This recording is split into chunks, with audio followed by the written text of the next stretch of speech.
I'm a little scared to make this video because I'm about to possibly do something kinda dumb and maybe kind of risky, but the idea is just too... once you've had an idea like this, it's just too hard not to pursue it. And the idea is, what if I try to upload my somewhat risque abstract art to Cornhub? You know, to try to promote it and sell some prints. Although honestly, I don't think this will necessarily work all that well as a business plan. I just think it'll work beautifully as a really ridiculous and crazy and bold and funny art stunt. And my dream, I guess, would be if my art could receive some truly deranged comments on Cornhub, because that platform is known for its erudite audience. Now, I've been playing around with this idea for a long while, actually, but it has kind of a lot of components to it, so let me explain. I've always been kind of intrigued by pinup art, probably for the normal heterosexual reasons, but also because pinups sort of speak this very formalized language. There's a prescribed recipe for how to design these things, and that recipe comes into being through biology, basically. Well, biology and society. I guess what I'm getting at is that much like comedy is an art form designed to trigger a very clear bodily response, laughter, any kind of corn or corn-related art is designed to trigger another kind of bodily response. And there's something so simple and direct about that, which is appealing when looked at through the framework of art, and especially abstract art. Because, you know, with art, a complaint that people often have is like, what is the point of this? What am I supposed to feel when I'm looking at this? And with pinups, it's like, you know what you're supposed to feel. And I felt it as a kid when I discovered the art of Hajime Sorayama, whose robot pinups combined the three most exciting things I knew: technology, feminine curves, and drawing. I mean, look at these. I feel like we're maybe overdue for a Sorayama renaissance. Like maybe someone should make a TV show about these sexy robots. Although I guess we already have Love Island. I grew up to be an artist and a graphic designer and an animator, but I never really made a lot of stuff in the sexual realm because, you know, as the kids say, it's maybe kind of cringe and it's maybe not always great for your career or your reputation. But I'm an old man now, I have a long track record, and I also maybe just care less now about what people might think. People who know me and know my work over many years hopefully know that I'm not some shady cornographer. So I've been wanting to make my own pinups, but with a conceptual twist, you know? Like I want to make something a little elevated.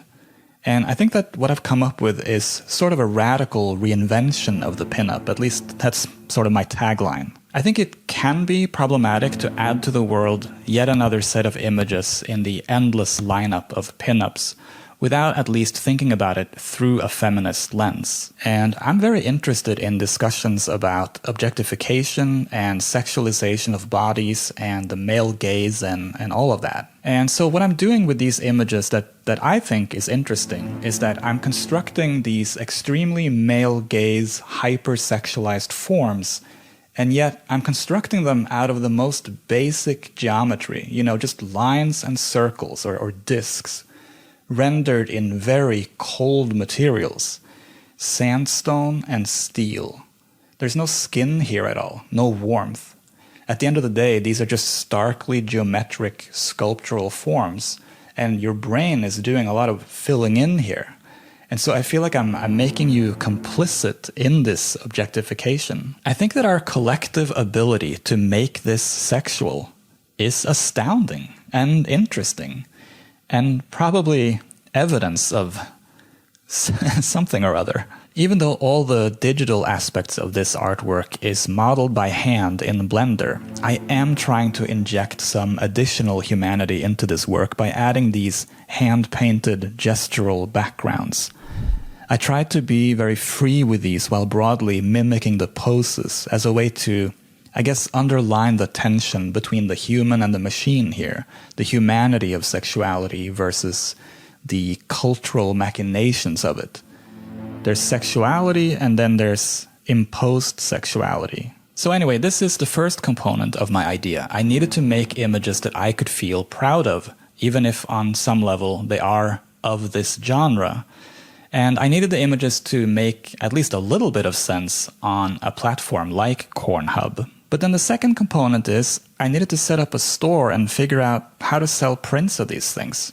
Otherwise, I'd have nothing to promote with my Cornhub stunt. I've been a professional artist for literally decades, but I've never set up an online shop for my stuff before, except for like a small Etsy thing for a while. The vast majority of the work that I've done over the years is not really the kind of thing that you put on your wall, and the stuff I've done that would be great on your wall, very few people have ever seen, because I don't really have like a meaningful online audience. So I think I face some pretty steep challenges in terms of trying to make any sales. But on the other hand, it's like, why not try, you know? I am broadly in a transition phase where I'm trying to open up some new avenues for myself, as all artists must do in the face of eternal cycles of possible extinction. So I've been working on building a shop for my prints, and don't worry, this is not a sponsored video, but I did end up settling on Shopify as a platform. But I honestly found it, I mean, in some ways it was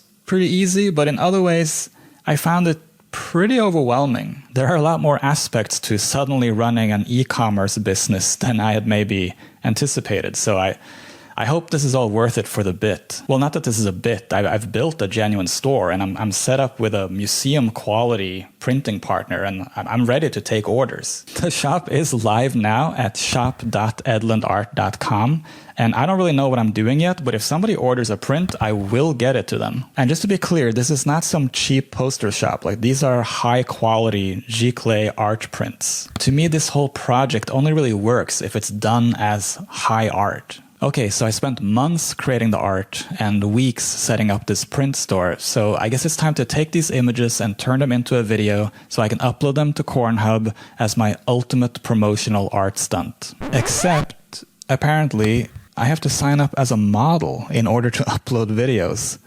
And because the assumption here is that I'll be a performer, I have to provide a driver's license or passport and a picture of my face and probably a map to my house to prove I am who I say I am. I'm not super keen on giving my blood work and genealogical data to the people behind Cornhub.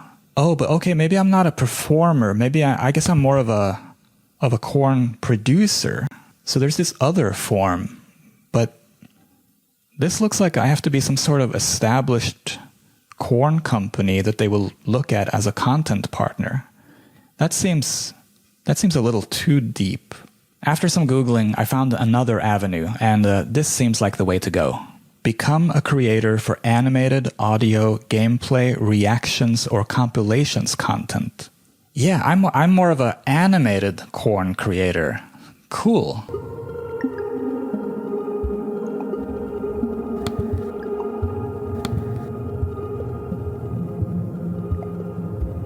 Okay, so unfortunately, this too is complicated. It sounds like I have to create 5 different animated corn videos and then film a video of myself animating those characters doing dirty things to each other. Yes, hello Cornhub. My name is Bård Edlund and I'm a totally legitimate cornographer. I promise. And then they have to verify that the video of me animating those characters, like moving their limbs around and doing, full animation, they have to verify that that matches the 5 videos that I've uploaded to Cornhub. It's actually really rigorous. Who knew that the obstacle here would be that the corn industry is just too rigorous for me to troll them? Or I mean, not troll them, but like, I didn't realize it would be this hard to upload something innocent to Cornhub. But I guess it's good that they have strict guidelines and guardrails. I think I'm giving up on the Cornhub dream. Maybe I'm not a sex worker after all.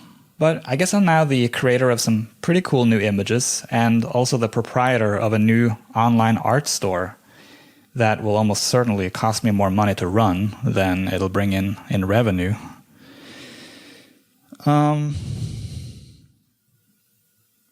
Buy a print, please?